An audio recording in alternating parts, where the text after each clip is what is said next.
তো হ্যালো বন্ধুরা, SSC GD ব্যাপারে অনেক মেয়েদের কমেন্ট আছে যে যাদের বিবাহিত অবস্থায় এখন প্রস্তুতি নিচ্ছে তাদের কি চাকরি হবে না, তাদের সমস্যা আছে কি? দেখো, মেন কথা হচ্ছে চাকরি বিবাহিত অবিবাহিত বলে কিছু না। এটা আর্মিতে লেখা থাকে অবিবাহিত বলে, আনমেরিড, কিন্তু এসএসসি জিডিতে এটা লেখা থাকে না। তাই এখানে সব থেকে বুদ্ধিমানের কাজ হচ্ছে যে তোমার চাকরির জন্য ভালো করে তোমাকে নিজেকে আগে পুরো শরীরটা মেডিকেলি ফিট করতে হবে।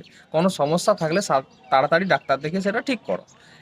তারপরে ফিজিক্যাল, তোমার যদি জ্বর আসে, তোমাকে আমি যদি বলি রানিং করতে, তুমি নিশ্চয়ই পারবে না। মানে এখানে প্রবলেমটা কোথা থেকে কোথায় যাচ্ছে দেখো, কথাটা বুঝো। তোমার জ্বর আসছে, তুমি মেডিকেল, শরীরের শারীরিক দিক থেকে তোমার ভেতরে প্রবলেম আছে, তার জন্য তোমার জ্বর আসছে, তুমি রানিং করতে পারছো না। তাহলে মেডিকেলের সঙ্গে ফিজিক্যালের পুরোটাই সম্পর্ক আছে, 100%। তোমার দুর্বল আছে শরীর, তুমি রানিং করতে পারছো না। তাই শরীরের দুর্বলতা, শরীরের সমস্যা আগে ঠিক করতে হবে, তারপরে ফিজিক্যালের জন্য চেষ্টা করতে হবে, তারপরে রিটিনের জন্য চেষ্টা করতে হবে। আমরা কি করি, আগে রিটিনের জন্য চেষ্টা করি, তারপরে ফিজিক্যালের জন্য, তারপরে মেডিকেলের জন্য।